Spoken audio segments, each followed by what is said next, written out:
The federal judge said that the DOJ produced essentially zero evidence of any crime by Jerome Powell and a mountain of evidence that the entire investigation was just a tool to pressure him to resign or cut interest rates. With then the judge blocking it, the DOJ ignoring him, a Republican senator finally forcing him to back down, and now Trump's handpicked replacement could be confirmed within weeks. Right, we need to walk through this because it was a totally avoidable mess, and I think it also shows you where we are right now. Right, so this whole situation centered around Jerome Powell, the Federal Reserve Chair, the same Jerome Powell who Trump himself appointed during his first term. And Powell's term as Fed Chair expires May 15th, though notably he can stay on as a governor of the Fed board. But for months, Trump has been throwing a tantrum because Powell's refused to lower interest rates to the levels that Trump wants. And so Trump's repeatedly demanded that Powell resign before his term's up, and he even threatened to fire him if he doesn't. So two important things here. First, Powell is literally just doing his job. Congress designed the Federal Reserve specifically to be insulated from political pressure because the alternative is presidents just juicing the economy for short-term political wins at the cost of long-term stability. Literally every time in history someone's tried that, it ended in inflation, recession, or both. And second, it's not even clear that Trump actually has the power to fire Powell. Federal law only allows the president to remove a Fed chair for serious offenses, not policy disputes. And so then, when the threats didn't work, Trump's DOJ launched a criminal investigation into Powell. And the pretext was a $2.5 billion renovation of the Fed's headquarters that's gone over budget, plus testimony that Powell gave to Congress about the project last year. And I don't know if you remember it, but basically nobody bought it. Most people that had eyes on this, they said this was obviously a pressure campaign to either force Powell to resign or get him to bend on interest rates. And that federal judge agreed, right? The judge ruled that the DOJ had produced essentially zero evidence that Powell committed any crime and a mountain of evidence that the agency was using its subpoenas to pressure Powell to resign or to cut rates. With the judge concluding that it was an abuse of power and blocking the DOJ from serving subpoenas to the Fed, and that should have ended it, but it didn't. Trump just kept pushing and pushing like he does, and it might have actually worked, except for one Republican senator who decided that it was just enough was enough. Senate Majority Leader Tom Tillis took a very rare public stand against Trump. He flat out refused to allow the confirmation of Trump's nominee to replace Powell, Kevin Warsh, until the DOJ dropped what Tillis called the bogus probe. So that was the leverage point, right? Trump has the votes to confirm Warsh, barely, and he needs Warsh confirmed before Powell's term expires on May 15th. Without Warsh, Trump's plan just collapses, so Tillis's no vote, it was effectively a hold on the entire thing. And so what you saw is that on Friday, the DOJ finally caved. Jeanine Pirro, Trump's prosecutor for the District of Columbia, announced that she was ending the investigation. Though I will note, she added a caveat saying, "I will not hesitate to restart a criminal investigation should the facts warrant doing so." She then also asked the Fed's Inspector General to review the cost overruns, which is interesting because the Fed's IG was already investigating it at Powell's direction, and also a previous review back in 2021 already found no evidence of wrongdoing. So Pirro essentially announced that she was closing an investigation while pointing to another investigation that already happened and found nothing and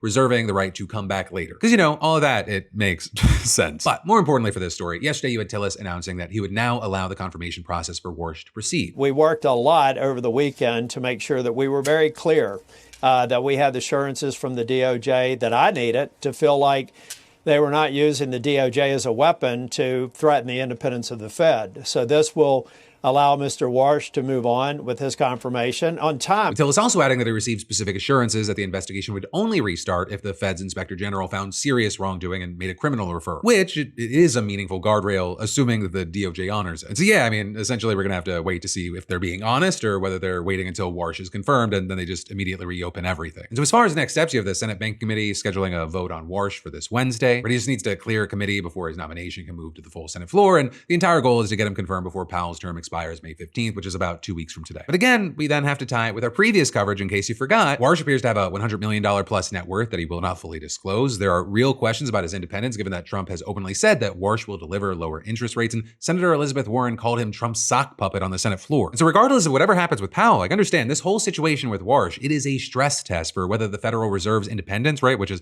upheld under enormous political pressure for decades, survives the next Trump term. But hey, time will tell.